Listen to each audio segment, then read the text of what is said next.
Right, channel of light fluid.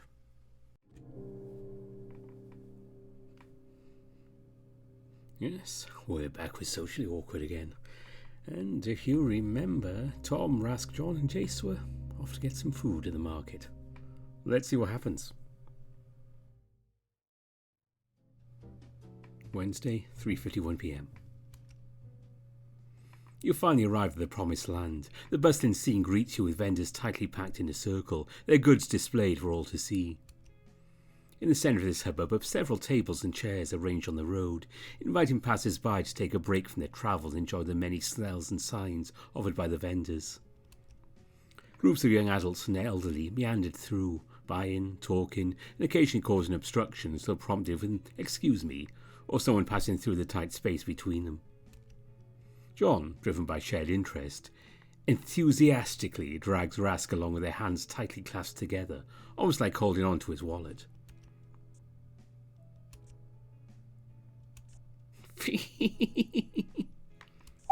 Are we not going to stop him? Nah. He's an adult. He can take care of himself. We're talking about John here. By the end of the day, he'll drive by and pick us up with his new car. I'll be smiling down on him when he files his taxes. Taxes? Well, if you're going to drive, you'll need a driver's license. And a driver's license is a government ID, and the government needs money. Oh, sounds tedious. Makes you not want to get a car at all. Good thing too, I'm not planning on driving. Oh, why not? It's the idea of having someone's life in the palm of my hand. Oh, I wouldn't worry about it. That just means you're careful. Oh, it's not that. Dad's been pushing me to get my driver's license again. Again? How'd you fail? I failed the written exam. Ah. Well, you can pass the next time. I didn't say I wanted to pass. Huh? I didn't fail on purpose. You're sending me mixed messages here. Basically, Dad wants me to drive rather than himself. Well, I don't see that as a problem. Hey, I thought we were on the same team. I'm against your dad, not learning a new skill. Driving's easy. It's like a bigger bike, but with 4 wheels. Wait, when did you learn to drive? I got mine 2 years ago. You have us walk up the mountain rather than drive us here. You can get a license without a car, you know. Okay? Well, what's the point of getting a license if you don't have a car? That's the easiest way of getting a government ID, and who knows, you might drive in the future. At least you only have to renew it every 10 years. And become the family chauffeur? You don't have to drive your family, you know. It's expected. I'm the oldest male in the family. Well, you're living with your parents. It's the least you can do. I'd rather drive off a cliff. Don't ever say that again. Hence, I'll never take the exam again. Let's find that cheesy abomination before you say any more morbid stuff. Cheese, corn, cheese, corn, cheese, corn. The surge kicks off with a scene of children gleefully pursuing a spotted brown and white dog, who happens to be clutching a cluster of vibrant red balloons and a chicken on the other. Through the bustling surroundings, you catch snippets of a heated argument between a husband and wife. ¿Quién es la persona? ¿Quién es la descarada con la que estaba hablando? A dispute centered around the contents displayed on the husband's smartphone, held by the wife in the chopping motion towards her husband while screaming profanity in Spanish. To the left, you are treated to a delightful sight. Magnificent display of golden rosa corn, prepared in various tantalizing ways, boiled, roasted, fried, and even popped in coated colourful flavours. Vendors hollering left and right, vying for attention and trying to capture the interest of potential customers of their golden products. You ever just provide a prezzo de uno? Recién hecho. Aren't you hot wearing thick jackets all the time? Dame el precio de la ciudad. No, not really. And casually shrugged off the son's photons as they were ping-pong balls. Aprovecha. I was looking at you, it was making me sweaty already. I should have sat this cap on. Maybe I am hot. Pausing his stride, he swayed his hips ever so slightly, drawing attention to his hot assets in a playful display. Hot burns. Before the malicious thoughts takes hold, your graceful yet determined hand swiftly rises to punish the evil assets. With a decisive motion, you swoop in low and smack the temptation repelled by your swift stride. Yow! Your corn dogs, corn dogs. You dash ahead, taking on the duty of scouting the elusive cup of corn with cheese powder. Cheese corn, cheese corn, cheese corn. You come to a sudden stop, drawn to the side of a ruggedly handsome Macon standing vigilantly over the distance. His gaze sweeping over the surroundings with the focus of a muscular bouncer, albeit without the cool sunglasses. As you raise your hand to catch his attention, he swiftly departs as if a sudden commotion erupted nearby. Matt? Oh. Did you find it? No, but I saw Macon just now. Oh, must be taking a break. Well, that's nice. Not soon after, another familiar figure enters your field of view. Hunching slightly over and moving slowly in the busy crowd, he stealthily trails behind tourists, observing their every move. With sudden change in direction, he skillfully manoeuvres around the crowd, occasionally making subtle contact with others, be it a bump or a swift sidestep. I guess Damien's taking some time off too. It's David. After his peculiar dance amidst the crowd, he comes to a halt near the popcorn stall, putting on his shirt collar to inspect something hidden within. Until his bulky older brother swoops in, lifting him off the ground as if he were a football. They veer right and vanish through the narrow gaps between two small stalls, despite Macon's bulky frame. Well, that was weird. That made me hungry for some reason. Well, ain't that weird cheese corn you wanted? But they do have corn dogs. He offers you a corn dog and a bottle of iced tea with a handsome smile. Well, thanks. You discreetly tap the corn dog's crust, checking for an optimal level of crispness. But alas, your hopes shatter from the cold and spongy feedback. Dang, it's an old one.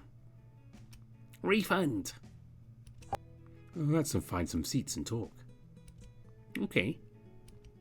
You find your seats near the trees in the outer corners of the large circular plaza, covered in leaves. You remove the tissue wrapping from your corn dog, proceed to wipe both seats for you and Tom. Oh, I have more tissues to wipe with. He pulls out a bundle of tissues from his pocket. Oh, thanks. Rather than Tom's intended purpose, he decided to wipe the oil off your lips instead. Heh. So cute. Nom nom nom. Flicks of a memory manifest itself without warning, revealing fleeting glimpses of the streets teeming with people of all ages, each adorned with masks depicting 5 distinct characters. The crowd gathers up the hill, enticed by the loud announcements, captivating theme song and dazzling spotlights. I don't know why, I feel like I've been here before. Well, you should. The church is right over there. He points his finger towards a slender ivory tower protruding from the surrounding trees. The church's marble walls peek out from the corner, creating a striking contrast against the backdrop of the plaza. Oh, St. Paul Catholic Church. How would I miss that? I haven't stepped foot in that church in ages. An epiphany hits you, though it feels more like being grazed by a soft marshmallow than a revelation. While you may not entirely believe the church can truly solve your ghost problem, especially since you're already believed to have exorcised it from your apartment, there's a lingering thought it might be better to be safe than sorry. You know what's on your mind? Do you think it's a sin to steal holy water? Steal holy water from the church? Why am I not surprised? I think so. If you ask for permission, it would be alright. But who? The priest or the Lord? Both? Well, it's God's water. Why don't you permission from the priest? Because they made it? How do you make holy water? No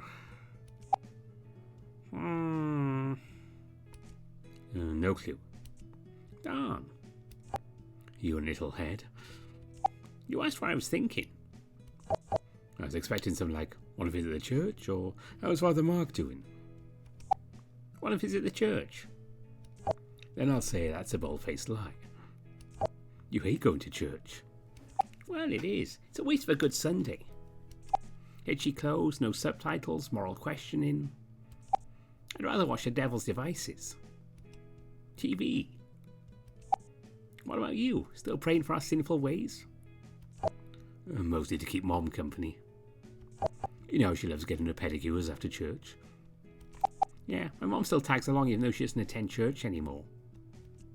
Oh. Now that you mentioned it, how come your family stopped going to church? Obviously it's a waste of time. For you, your family regularly attended every Sunday and dragged you with them. Then you all stopped. Your self-preservation instinct is shouting you to stop, warning of potential consequences that may affect your relationship with your parents. However, your soul seems nonchalant, expressing indifference. In this conflicting moment, which voice do you choose to listen to?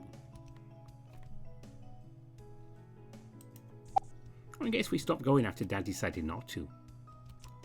How come? Yeah, corruption, conspiracies, wealth, power. The usual TV reasons people turn corrupt. There's a point with the expensive sound system. Oh, that...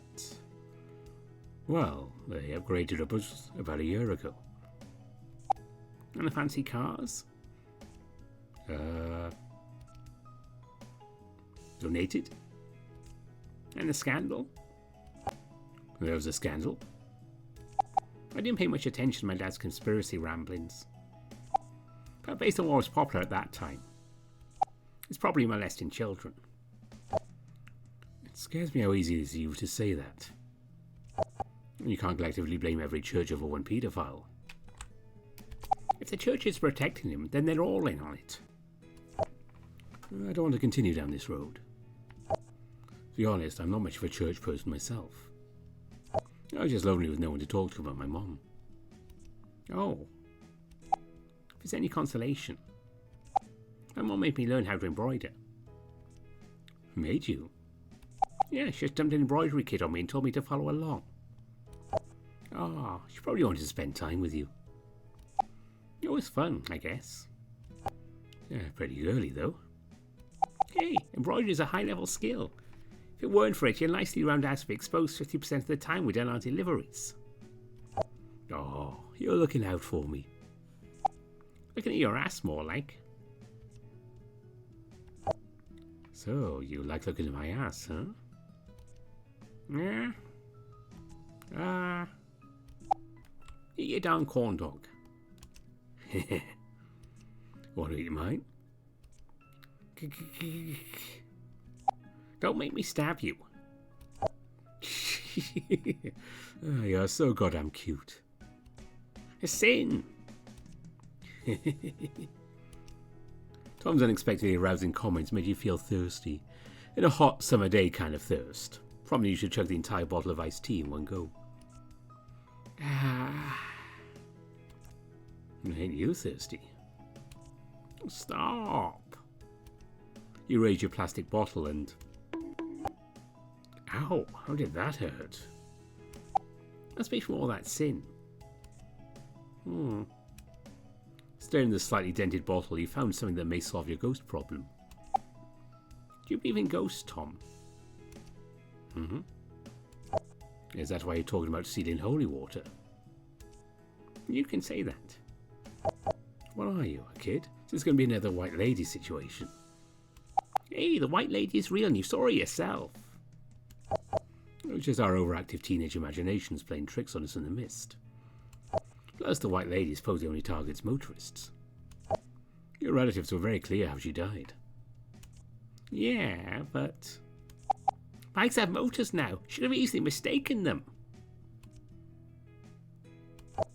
So, you can't kill someone with a bike. She wouldn't attack something that didn't kill her. Did my auntie say she was still alive while the motorist abandoned her to die?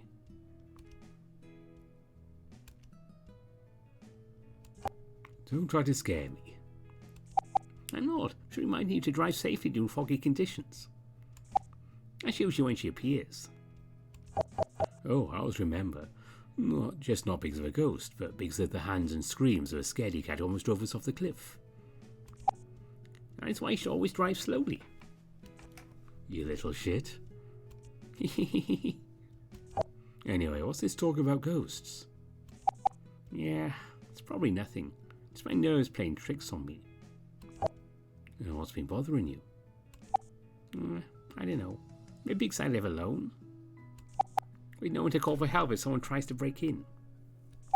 Maybe someone died without my mom telling me. Yikes.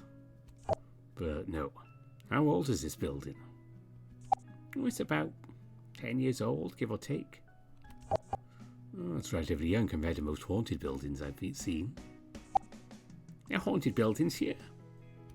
Yeah, there are plenty of abandoned cabins scattered throughout these mountains. Me, John, and a few other kids used to explore those areas in search of treasure. Did you find any? Did one of you get cursed? Unfortunately for you, it was just rotten plywood and a net of spiders. No upside-down crosses, deer effigy, hoard of gold coins, or a pool of blood. Oh, he ruined the law. I tell it how it is. That's the one I'm talking about is near a gold mine. There's gold? Yeah, it used to be a mining town about 150 years ago. That's why a lot of kids are exploring the forests even till this day. What about this cabin then? The original cabin is owned by an old prospector who used to guard the entrance of the mines. Folks said he was just a hillbilly with a gun defending his property. He was in charge of making sure the mines were empty and that nobody went in without the mayor's permission. Until one day, when the mayor hadn't heard from him for days, he decided to visit. There he was, laying on the cabin floor. Or at least, what was left of him. The scattered remains of his mangled body, flesh and fur decorating the walls, organs missing from his rib cage, and a trail of dried blood leading straight to the old gold mine. Some said it was a bear, but others said it was a monster in the shape of a large man. But whether it's true or not, there are reports of missing people and survivors who spoke of eerie cackling, followed by the bone-chilling sound of flesh being torn apart.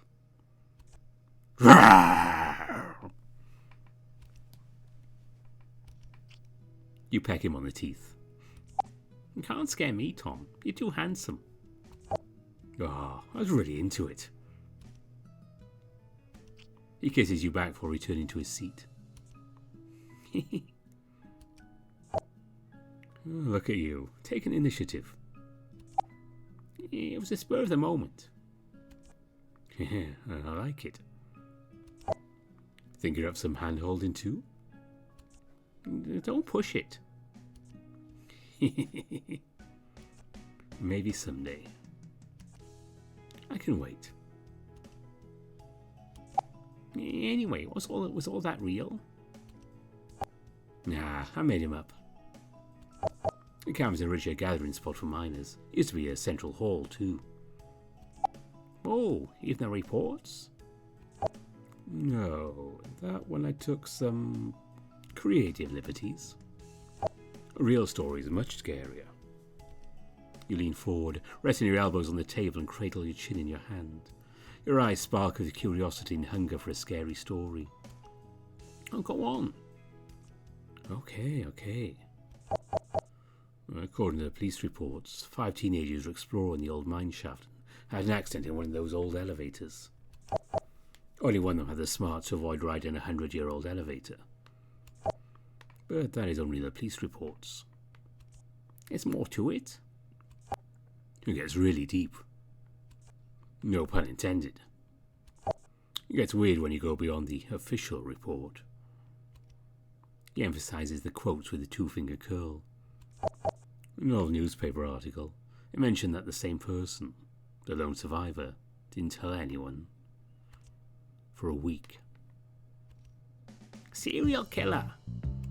He's a serial killer. I'm calling it. What made you say that? If it was an accident, he should have told someone, right? Right, you got what the comments in the article said. Was he arrested? You're skipping too much of the story now. Oh, go on then.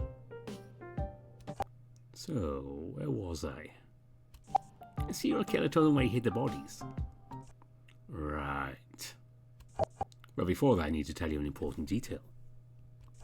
Before the survivor told anyone, a whole mob gathered at the mayor's office for answers, demanding they have a word with his son. Political drama. Yes. The mayor's own son was the only survivor of the accident, so you can guess how much of a political catastrophe it was for him. On top of hiding him for a week. Not only that, when the kid finally took him to the mines with the police and rescuers, they didn't find a single body. Off topic, could you call someone a survivor who didn't even endanger himself? What? Think about it. What did he survive if he weren't even on that elevator? Lucky, I guess? The mayor's own son was the lucky of the accident. No, that doesn't sound right. Well, for lack of a better word, we'll just stick to survivor.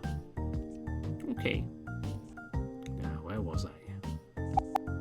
Serial killer duping everyone with a fake crime scene.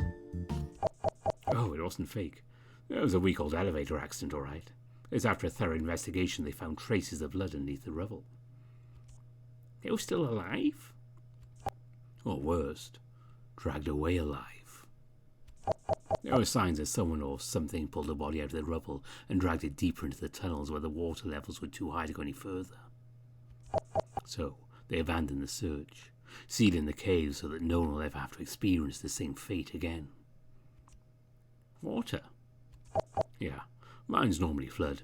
They need to be pumped for the workers to pass through. Mole Cows 3, the attack of the sea cow. I give up.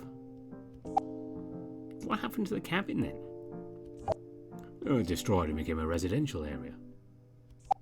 Right next to the mines. The cabin isn't next to the mines, but it is close. Cool by a lot after all that. What's up, homosexuals?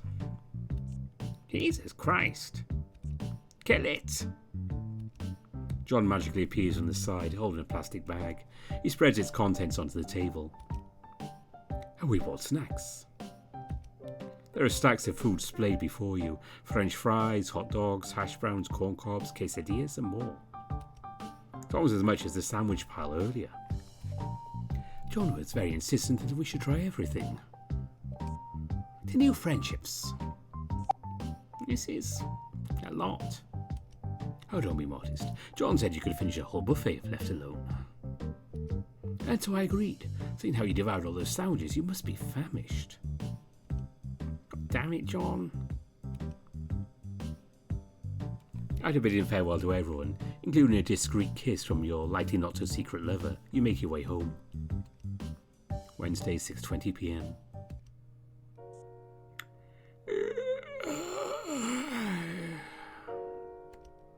It's still early.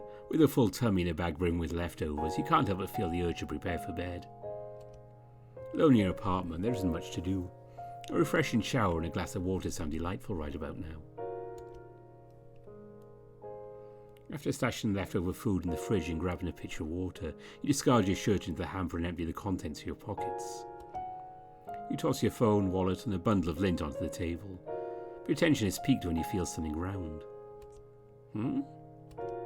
It's a marble from this morning, gleaming with a dark reddish hue as if beckoning you to play with it. Thoughts of today's events bring a smile to your face. I guess you're my lucky marble. You flick it into the air and place it next to your phone. Then proceed to remove your pants and neatly fold them for the next morning. With the towel hung, mentally prepared for what's to come, you turn the dial and let the assault of freezing cold water rain down on your downy fur. Chilling water continues to cleanse your filthy body as you take a generous amount of shampoo from the bottle made for women. Its smooth, milky consistency makes you pause for a moment before applying it to your fur. Covered in silky and foamy lather, you glance at the bottle. Thoughts begin to wander in your head, question whether such action should be taken. You weigh the decision in your mind. And since this is YouTube, you apply it to your hair for a second lather. Then out of the showers, draped in the pink towel that undoubtedly belongs to your sisters, you're greeted by the enchanting sight of the glowing city streets. Above, a spotlight unfolds between the clouds and the moon, welcoming you to your bed.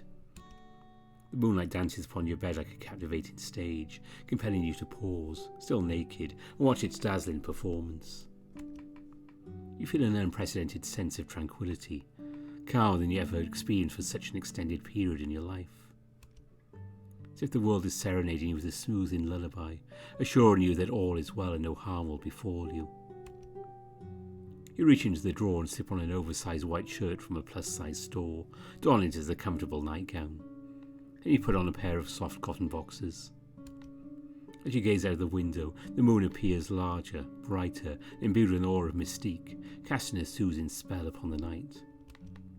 Enchanted by its allure, you almost succumb to its spell until you slam your pillow onto your bed, evicting the tiny biting squatters who might one day seek revenge. But not tonight. For tonight, with a soft pillow beneath your head, and a large pillow nestled between your arms and legs, your thoughts turn to Tom. Your best friend ever since you moved into your mother's side of the family. From the day you arrived to the day you fell silent, it has remained a steadfast presence in your life. The memories flood back. The day he walked up to you with cake. The day he dragged you around to play. The day you bought your own bike with hard-earned money, or to be a better companion to him. Recalling the 2 years of agonizing silence brings a tear to your eye. You find comfort in burying your emotions within the pillows with a whisper of apology. But now, you are together again. Your connection with Tom has grown even stronger. The possibility of evolving into something more than friends ignites a warm, fiery blush on your cheeks. Basking in the warmth of the moment, feeling deeply loved and cherished, the weight of contentment makes your eyelids grow heavy. As your lids gently close, the city's light bids a great gradual farewell, fading away into the embracing arms of the night.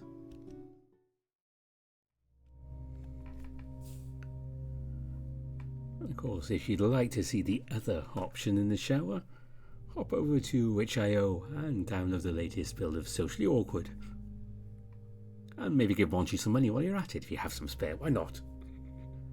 And speaking of spare money, which some people do have, and they help fund the channel with it, and my top people who have a bit of spare money to help fund the channel are Burnt Toast, Kartek, Cobras Vissa, Legacy Bucciarati, Arcuscaton, Bastion, Brian Hall, Tiger Cup, Ada Corval, Anubis Silverwind, Dissonance, Grizz, Spiderling, Kopi, Cindy Dragowolf, Marcus, Evan King, Exact, Aaron Fox, Mohammed Al-Zamel, Andy Peng, Samuto, Omar, Big Booty Judy, Nova Starbun, and Velpers Need Coffee.